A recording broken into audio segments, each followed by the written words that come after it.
Welcome to all of you to the Roots of Restoration, Sustainability through Community-Based Forest Landscape Restoration.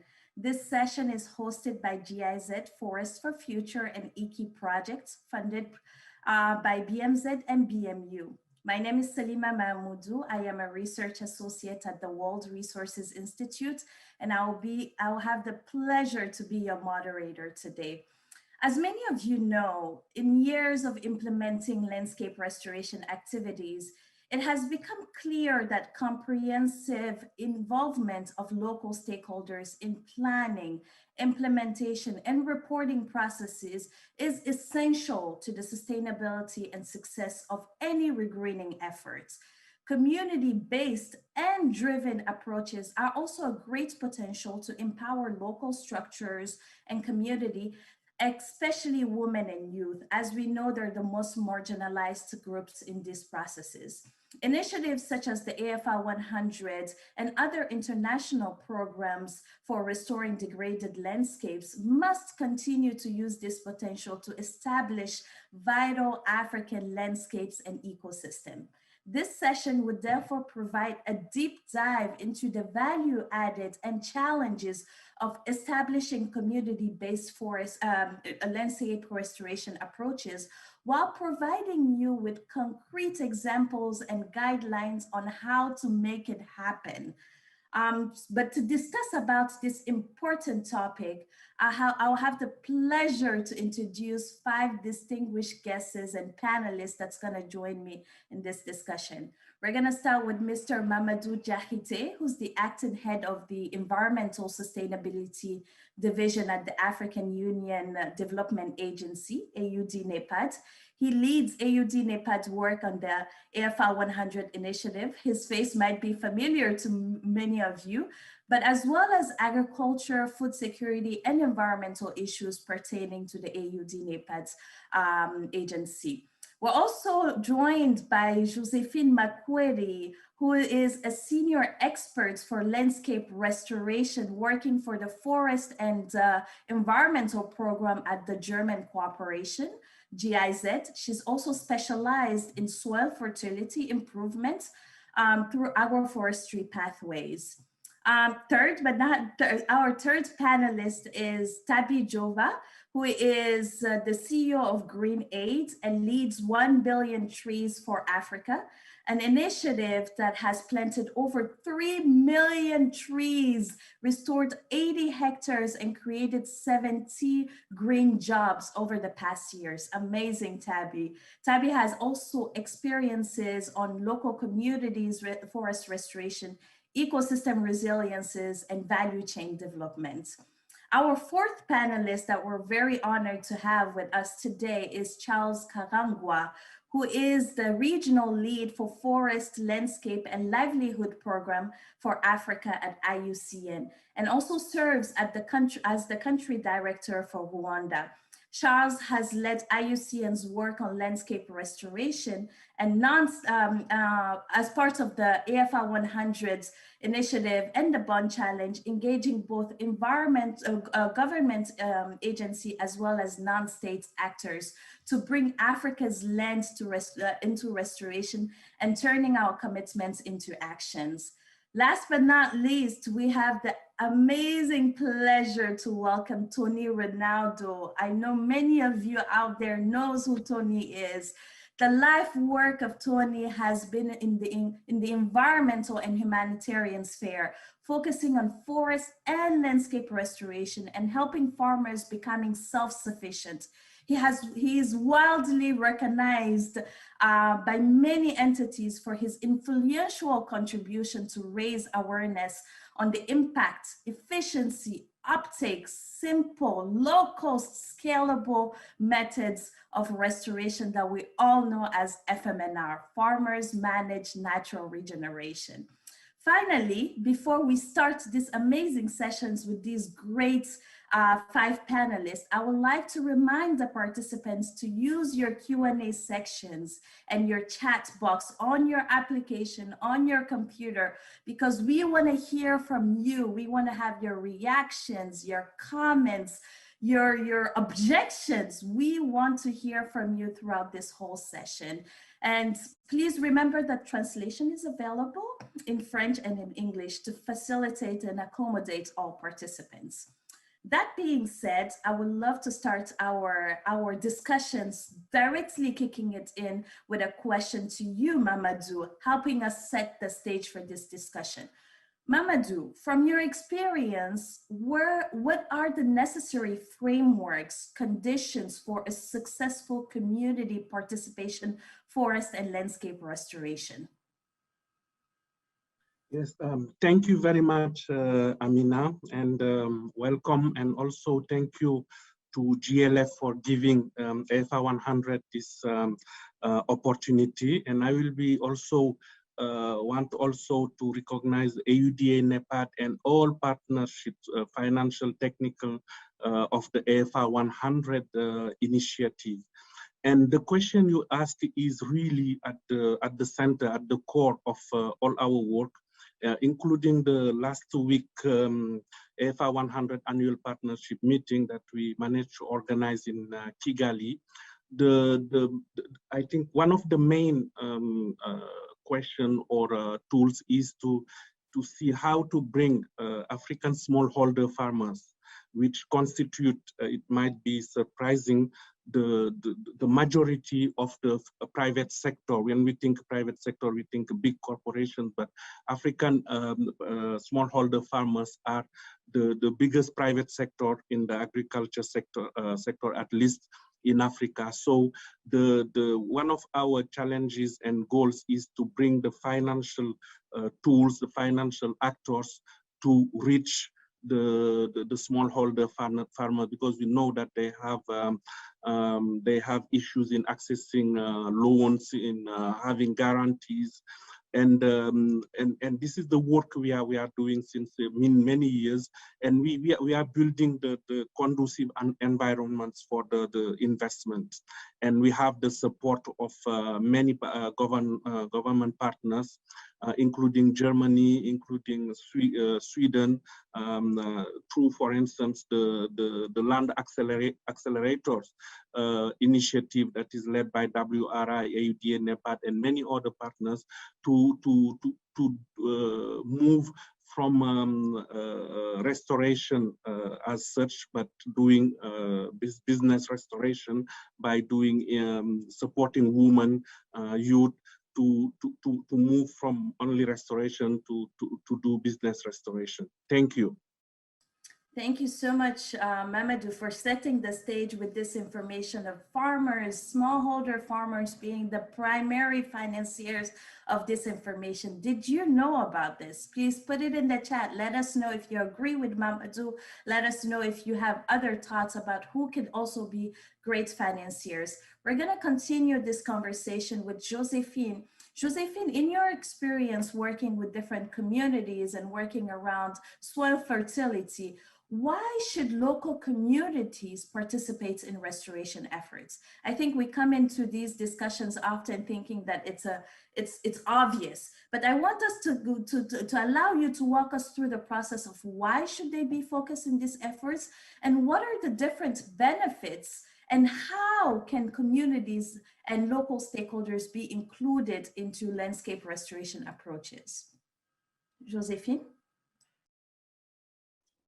Thank you, Salima, and hello to all the panelists and participants. Yeah, why should the local communities participate in restoration efforts? We know that they are the one who have to implement and monitor the activities. So the consultation is a critical initial step. So we have to involve local communities, because we have to identify key stakeholders and their interests. We have to engage them in decision making, because their opinion is very important along the process. And as they are employed in the conception, planning, implementation, and evaluation of the effort, we have to start working with them at the beginning of the process. And we have also to raise their awareness on their community ownership, because they are supposed to be the right holders and the right duty bearers at the end of the process.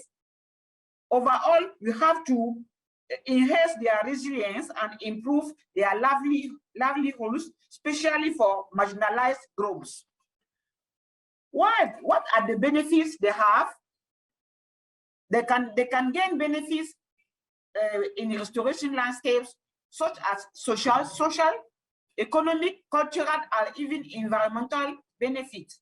With a holistic vision, climate-smart agriculture practices and improved seeds and livelihoods, agroforestry, including farm garden with fruits and silvipasture, developing value chains and access to markets for local products, and also improve foodstuffs that reduce the pressure on forests from fuelwood collection.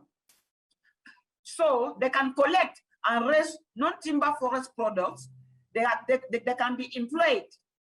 That is opportunities for the youths and women, which are really regularly the marginalized group. And finally, they should address the tenure and governance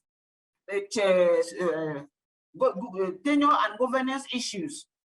How can communities and local stakeholders be approached? First, we have to analyze the situation. That is the context. What is the concept we are going to work in? We have to map the stakeholders. That is analysis or stakeholder mapping, because communities are the key part for the successful or the failure of the project. We have to establish contact with the community. We have to process on participatory assessment, expectations, time and resources, participatory planning and community mobilization for empowerment. So we have to build the capacity. We have to build a strong community skills, build their awareness and raising in empowerment, foster strong relationship, and finally, we have to keep them involved and supportive. At the end, we have to work with them for a long time in order to attain the level of participation and support so that the successful effort should be raised. That's what I can say for the importance of involving communities in a landscape restoration activities. Thank you, Salima. Thank you so much, Josephine. We can clearly see that it comes from the heart. Your passion speaks for itself. And if you allow me just to rebound on one or two points that you've said, we need to make sure that there's local ownership. Involvement is not just participation, it's ownership, it's involvement throughout the whole process, from the planting to the transportation to the value to other parts of the value chain. And one very aspect that you raised is that it's a long process. It's not an in and out type of effort. It takes time, it takes trust, it takes effort. So thank you very much, Josephine, for raising these points. And we will use these points to really introduce Tabi. Tabi, what is the role of underrepresented groups? And in this case, I'm mostly talking about women and youths in FLR efforts. And how can the integration of women and youth be achieved inclusively and successfully into restoration approaches? Thank you very much, Salima, and thank you for the previous speakers. I want to also use this opportunity first to thank AFR 100, GIZ, and different partners for putting this event and making us really successful in our different projects. We are grateful. And on behalf of the thousands of communities that I work with, I want to say they send their hearty thanks to all of you. And this leads me to why I'm working with communities, because they are the unheard voices. They are the people with ideas that I kept in the wardrobe that needs to be unlocked. And this is very much an important aspect in restoration, because the youth and the women, especially those that are not here with us, they are the custodians. Like McCoy said, these people, they are not just stakeholders, they are the custodians of the basic knowledge, the basic energies, the basic potentials that are needed down there to unlock the enormous opportunities of restoration. So these are the roles, these are the opportunities of this critical mass of people who are the frontliners with often untapped and unresourced energies and ideas that needs to be tapped and utilized productively and effectively in scaling restoration efforts. These roles are very much in terms of engaging. When we engage these people, we integrate the youth, we put them at the front line and resourcing whatever efforts and activities and contributions they are making. It actually provides the huge opportunity to see restoration efforts scaling even more, developing even more, reproducing even more, and delivering even more value and more impact at different scales and in different other, value chains like economic opportunities for jobs, restoration of the physically degraded landscapes with trees and indigenous foods and materials, and healthy living for communities, and reducing the temptations and vulnerabilities for migrations that we see often, and the absence of rural jobs and absence of well-being. So young people and women are these critical mass of stakeholders, not just beneficiaries, that we need to strongly include them. And that's why we've successfully been able to plant over these 3 million trees and heading towards the target of planting 1 billion trees. Why? Because we actually tap into the resources, the energy, the idea, and the youthfulness of youths, and the strategic importance of the women. All these put together constitutes the most often neglected, the most often overlooked resources in restoration. So discussions, and including young people and women in the discussions, in the planning processes, actually creates the huge opportunities and brings out the role that they can actually, the role that we need from them in contributing to restoration efforts. I think with that, we can actually say young people, women in the communities, they are the custodians. We need to bring the custodians into perspective and utilize the resourcefulness very resourcefully and productively for huge restoration to restore the world, especially in delivering on this decade on ecosystem. Thank you. Thank you so much, Tabby. And I'll take on what you said. We women are the custodians. We cannot say it enough. We are the custodians, whether we're in the cities or specifically when in the local communities. And Tabby, you said something very important, differentiating when we say community. We need to differentiate between the beneficiaries and the entire community that can be involved. So it's not just targeting the beneficiary, but creating and unlocking the potential of entire communities when working in there. Thank you so much for your valuable and insightful advices and really giving us the paving the way into this process. I'd love to jump back to maybe Charles. Charles, given your extensive experiences across Africa, working with various stakeholders and really looking at the different challenges across these stakeholders, can you give us your take on how to integrate local communities in planning and implementation processes of landscape restoration? And what are some existing tools, methodologies? And finally, what are the challenges? What are some of the challenges that you're seeing facing working across these different stakeholders to really integrate local communities into landscape restoration? Yeah, thank you for having me. And, good morning, good afternoon, everyone. It's my pleasure to join this very great, distinguished panelists to discuss very interesting topic, something I personally have at heart, because restoration is life, and especially in Africa, if we don't invest in the restoration, I think we are actually inheriting the next generation more challenges than solutions. I want to build on a couple of statements from my previous speakers. Mamadou mentioned about 126 million already under commitments from countries. My other colleagues, Josephine and Tabby, my friend Tabby, said Communities, they are the owners of land. They are core partners. They are custodian. They are knowledge holders. Already this makes communities actually more than just beneficiaries. And this is the first mistake we make when we are doing restoration. You just run into communities. And I worked for an organization before, and we used to be called the cars everywhere, because you take 5 cars in a community thinking you are bringing a solution in a suitcase. And actually the first risk there is to ignore that they are custodian of land, they are the owners of land, but also they own the knowledge in their local communities. So ignoring that is a big mistake. And this has been actually one of the biggest mistakes committed in the last years. And it has affected enough the sustainability of all what we have been doing in the humanitarian and development sector.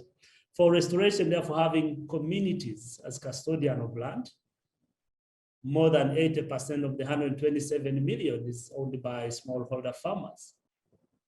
Now, how do we ignore that big number and say that you're going to achieve this ambition? It's impossible. And therefore, I think, as you rightly mentioned, Salima, involving them in the planning and implementation is the right thing to do.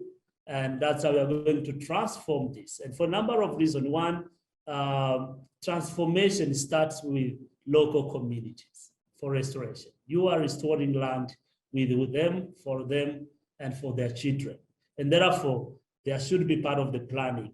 There have been a number of tools developed, and of course, we cannot ignore the contribution of the science that have also revealed quite a lot of benefits from restoration.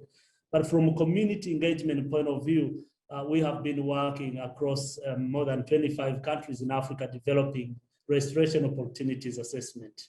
And this has helped us to understand from our partners' point of view that most of land belongs to smallholder farmers. And therefore, after doing the national opportunities assessment, how do you translate that into actions at community level? We have been, personally, I've been working on and it's really interesting to see the results there, implementing what we call village land use action plans. So you take a national plan, you translate that into a community-based village level planning. This helps them to assess the problem, but also develop possible solutions to their land use, connecting the land use issues, the degradation issues, soil erosion issues, more importantly, agricultural productivity opportunities, and then from there, they're able to develop, communities are able to develop actions that will help them to restore their land. And I've been working on a project over the last 3 years, which actually helped me myself even change my mindset in terms of how we work with the communities. The local communities have huge knowledge. They know better than we know. And therefore, what we can do is to listen to them, planning with them, and then assist them technically to the implementation of their plan. And a couple of challenges, of course, to that whole process is undervaluing that knowledge. And sometimes communities feels like, yeah, we are actually saying yes, but we feel undervalued. I did an assessment recently, and 80% of communities felt like, yeah, we want to be more involved. And this was a call to action for partners, for scientists, for development partners, for financial partners, that we need to involve more communities in the planning and the implementation of landscape restoration. So from ROM, which is a restoration opportunities assessment methodology at a national level and subnational level, to a village land use or sub-county village action planning, to a community action implementation activities can actually help transform our restoration plans. Thank you so much. Thank you very much, Charles, for your honesty, because I think we'll often hear like the idea that technical partners have perfect ideas lined up, and you came and said communities knows best. We need to bring it back to the old school and sit under the baobab trees and listen from them and really try to learn as much as we can while tailoring it to the existing tools that we know. Thank you again, Charles, for these very insightful things. I want to wrap up this panel interventions before we open the Q&A, and we want to hear from you all participants. Tony, you are the face of FMNR. Your work has inspired many communities and researchers, including myself. And can you tell us what role does empowering local communities and stakeholders play in ensuring durability, ownership, change across restoration program? And these are roles that all the different panelists has used. What is your take on the role of empowering local communities? And what are some of the pending challenges and opportunities for this paradigm shift? Because it's more about, it's more than just activities. It's really shifting the paradigm and the mindsets. We'll love to hear from you, Tony. Thank you, Salima. And it's a great pleasure to be with you and with my fellow panelists this evening for this very important webinar. As you know, I had the great privilege of living in your home country for 17 years, working very closely with local communities. And I'm convinced that the single most important step that we can take to ensure sustainability of restoration programs is actually empowering them. And I love what Charles said. It requires a certain amount of humility to be co-learners. That in itself is empowering. Empowerment motivates and energizes communities who, when you think about it, they're the key stakeholders. Ultimately, it's the community that determines the ongoing success or the failure of these programs. And in a nutshell, what is empowerment? It can include training and awareness creation. It can include giving them the decision-making power, providing policy and practical support that enables them to protect, restore, maintain, and benefit. Very important that they benefit from landscapes, and facilitation for market access. Empowering communities is important because they're the ones who live on the land. Their livelihoods, and very often their very life, depends on the health and the functioning of those landscapes. So when you think about it, they're highly motivated in this whole restoration paradigm. Because empowerment leverages on communities' self-interest, it's a very, very powerful tool for the sustainable restoration of these landscapes. And additionally, I would just add, communities know what is happening and the impact of their actions. So they're actually the best place to be proactive in restoration, and they can be the first responders to threats such as wildfire or illegal logging. So incredibly important to empower communities. In terms of challenges, I would say at a national level, despite all the evidence, all the awareness on importance of empowerment, many governments, too many governments, are reluctant to hand over land and tree ownership, or at the very least, user rights. Sometimes even if they're willing to hand this over, just the sheer act of changing policies and laws can take an awful long time. Perhaps on a local level, sometimes powerful or wealthy individuals may channel the benefits of forest landscape restoration towards themselves. So it's extremely important to put in proper checks and balances. And then finally, perhaps other challenges at a local level: wildfire, livestock damage, illegal harvest. But generally, empowerment is the antidote to these issues. So thank you, Salima. Tony, your words as inspiring as they've always been. Thank you so much. You've talked about humility, stakeholders being the definer of success or failure, but also ensuring that they have profits and they benefit from this. Thank you so much for all these valuable insights. And please, all five participants, stay here. All five panelists, stay here with us. We have some exciting questions from the audience. I will start with one question that I think can be triggering to all of us. Are there community-based work that are sustainably financially important, or are most of these community-led activities are donor dependent? So is it possible to do and to involve communities while being financially sustainable? Who wants to take that? I'll give it to Charles. Charles, can we start with you and maybe we'll go to Mamadou? Just in a few words, I think definitely they are sustainable community-led efforts. We have seen this, and it's very inspiring, especially in land restoration. I have a case of a very degraded area I visited 5 years ago in Uganda, northern Uganda, where shea butter was being transformed into charcoal, and actually that was the only value shea butter could give to the community. Everything was cut down.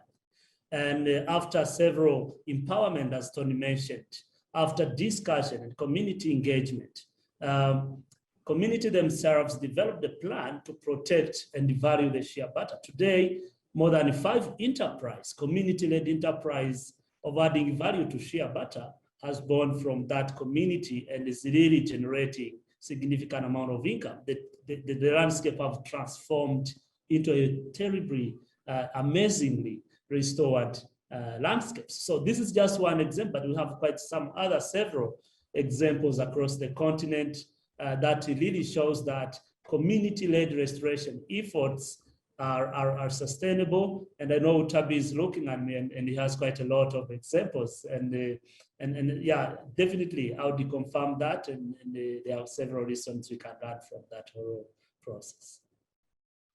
Thank you, Charles. Thank you. Tabi, can you just hold on? I want to hear from Mamadou, because Mamadou, you were the first one to say farmers are the #1 financiers. They are our private sector. Tell us more about it. Is it sustainability? Yes. Is it financially sustainable? Definitely, definitely. It is totally sustainable. And also, because the format of these meetings, let me just go to the point to combine the Land Accelerator experience last year in Kenya, or not the year before. We always tend to skip 2020, it doesn't exist because of COVID. So 2019, the Land Accelerator session in Kenya, Nairobi, Kenya. And we had 5-10 young entrepreneurs in restoration, and to pitch their ideas of business and how sustainable will it be to do as a business. And I have an example of a young Ghanaian restoration business entrepreneurs who he said that he heard for the first time post-harvest loss in agriculture, one hand, restoration in the other hand. Very quickly, he did not need nobody, no support, no finance, no technical partner, financial partner to bring money. He went to his community only around a radius of 10 kilometers to tell to the tomato producer. He started with tomato, now he's doing mango and others. He told them that I heard that you are losing your harvest, most of it, and it is called post-harvest loss in the thought world. And so let's cooperate. I take, once you are sure that this part will be lost, let me take it and then go dry it and make dried tomatoes in forms of powder or the whole fruit. And then we set up a value chain of that. And he hired some of his young colleagues also, women and men, to start a process of drying those tomatoes, and then they shared the benefits, and now he's really sustainable. And we have many other examples in other value chains. So yes, smallholder farmers, young women, youth, and can be sustainable. What we need is the expansion, the scaling up, and the support from SIDA to fund 100 young entrepreneurs in Africa on restoration is an example to follow. And I was telling to colleagues in the FA 100, GIZ and others that let's try to make it 10 million young entrepreneurs in 10 years. Thank you. Yes, 1 million young entrepreneurs, farmers, stakeholders investing in Africa. Yes, Mamadou, yes, and amen to that. Can I maybe ask a question to Tabi and Tony, just speaking on what Mamadou just said? We want to scale up these existing successes, but what are the risks of scaling too fast, too big without including local communities? How do we scale up the existing efforts? How do we get to 100 million hectares while also keeping in mind communities' interests and benefits in mind? So, Tabi, I'll start with you and I'll revert to Tony. Oh, thank you very much, Salima. Thank you, Mamadou. Thank you, Charles, for the earlier examples. And I was going to share just one very quick example first. It's very important that before I come to your question directly, to add to what Mamadou and Charles said, we started a project in Cameroon where a degraded land, completely degraded land of 80 kilometers was wiped, chopped down for forest logging and wood fetching. And we came into this forest and started restoring it with the indigenous fruit trees and different spices and different other, highly needed fruit trees, turmeric, ginger, we created a new biodiversity entirely. And surprisingly, for the past 6 years, this tree recorded 2 million trees. And 90% of these 2 million trees are all food, medicinal, cosmetic, and perhaps other, health-connected fruit trees. And surprisingly, again, no single dollar came from no agency, no government, no NGO. It was through sheer indigenous, community-led efforts and community effort entirely. And today, this forest employs 33 young people and women, and strikingly, quote unquote, 5 of them are young people who migrated they attempted migrating to Europe through the Sahara and Mediterranean, but they were stuck in Libya for 2 years. They are currently attracted by this project and they are having their livelihood held through these restored forests. So these are very good examples in the community. The question now is, how did we go about getting this done? To the extent that the forest was restored, protected, sustained, and resourced to the extent that it creates both jobs and different social opportunities and environmental services, impacts that it is offering right now. So back to your question, the answer is that without communities, don't even think of any success. Because I'll say a round of applause. Good. It should be from anything that you want to do for community should come from community. That means there should be that symbiotic understanding of what the communities need.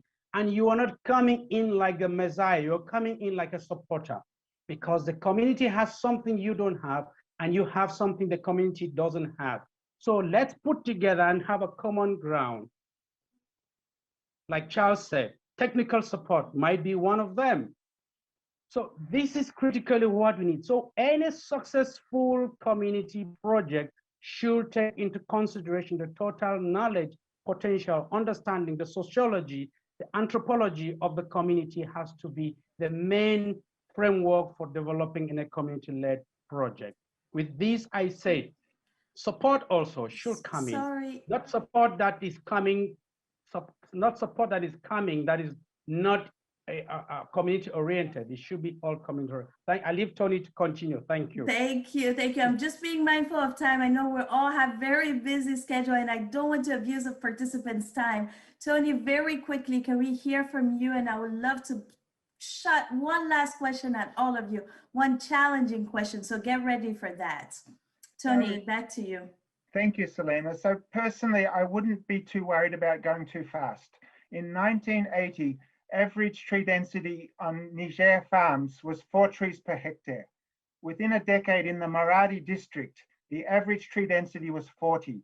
And over a 2-decade period, it spread to more than 5 million hectares. If you do the maths, that's 250,000 hectares per year for 20 years with virtually no external support. If there is a danger in going too quickly, I believe it's governments not being able to respond fast enough. But because this is community driven and the benefits are direct, more fodder, more fuel wood, more fertile soil, etc., I can't really see a danger in this going fast. Amazing. You said it so right. We can't go too fast. It's important to our communities. It's one tree at a time. But Niger's example shows that it's possible at scale, that it's sustainable at scales, and most importantly, it is community driven. Thank you so much, Tony. I wanna wrap us up with one last question to all of you, and I would ask you. I know it's challenging, but I'll ask you to be as succinct as possible in your responses. From your own perspective and from your heart, I want this to come from your heart. What does roots to restoration means to you? What is the roots to restoration? What are these roots to restoration in your sense? I'll start maybe with you, Josephine. What is the roots to restoration in your mindset? Yes, Halima, thank you. The roots to restoration in my mind, from my mindset, I think is the overall process, the overall thinking, the overall,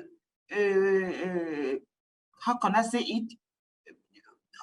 From the setting, from local communities, land tenure, governance, finance, time, resources, till benefits at the end of the process. For me, that's the whole process of this is what we can call the roots of restoration. So we have to gather all the community from the small to the highest. We have to gather what we call governance, what we call land tenure, property right, agricultural rights, forestry rights, benefits, marginalized groups, all that we have to take everyone on the board so that we can have a wonderful benefits or success at the end of our process. For me, we have to gather everyone, to take everyone on the board. Thank you. Doing like that, we will succeed our efforts at the end of our process. Thank you, Salima. Amazingly, as I said, you always speak from your heart, Josephine. Thank you for kicking us out. I'll go to you, Mamadou, next. What is the roots of restoration in your sense? Yes, thank you, Salima. To me, doing restoration is like breeding, I would say, because as an African, even if you live in the cities, you always find yourself planting a tree, planting a little plant somewhere. It is from school, like even sometimes you walk to go and steal some fruits in the garden of the neighbor, and you find yourself dropping the seed and then planting and put a little water. So it is a natural gesture that we have. And also, I said it many times that we don't plant for the sake of just restoring or planting. It is, and you have all the benefits that come. We all spoke about it.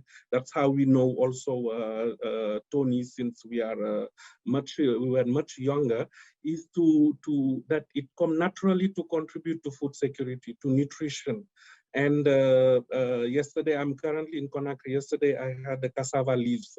It's almost only here that you can have it in Africa. So it is a natural process to contribute to food security for our people.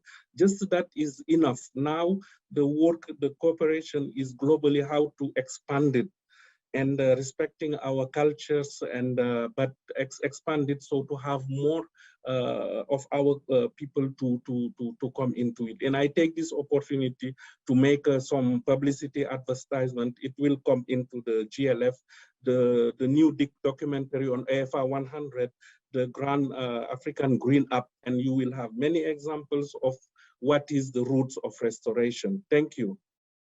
Thank you so much, Mamadou. What an amazing combo, talking about land restoration and eating good cassava leaves. We are one jealous audience. Charles, very succinctly, what is the roots of restoration in your end?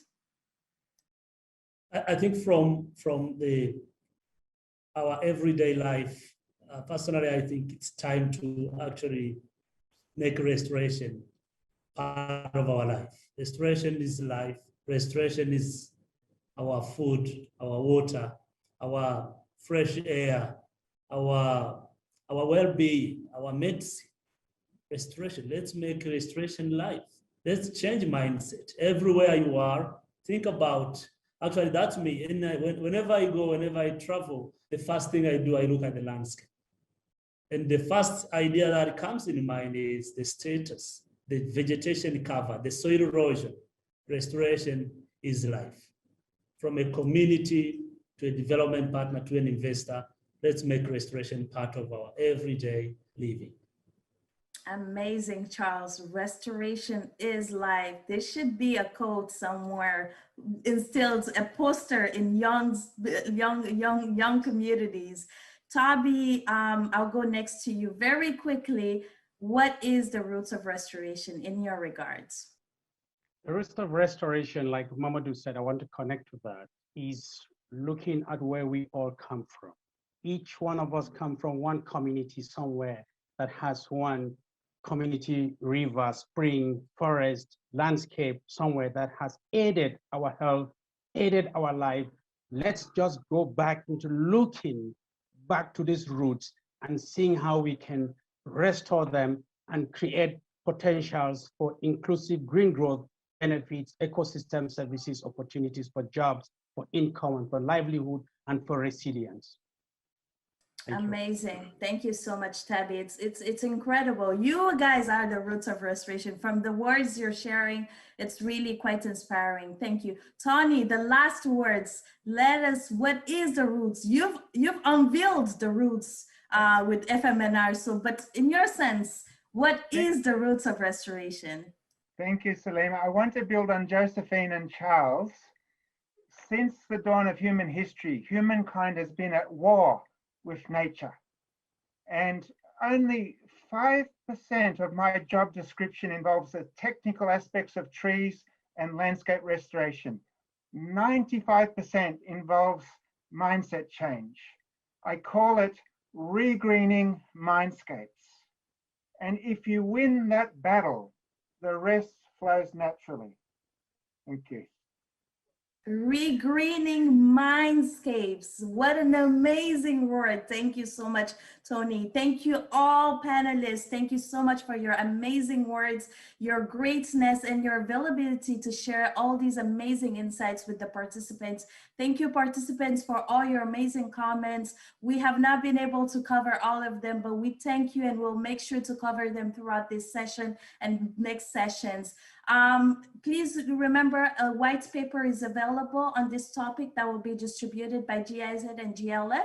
But most importantly, stay here. We have a next session with Tony, the regreening our mindsets. We're going to continue this session with Tony and Iran. So don't leave. We are going to be next here in 10 minutes. So go get your coffee, go get some rest, but come back in 10 minutes because we want to continue this discussion with you. Thank you so much, all panelists. Thank you very much. And I wish you a really good rest of your day. Thank you.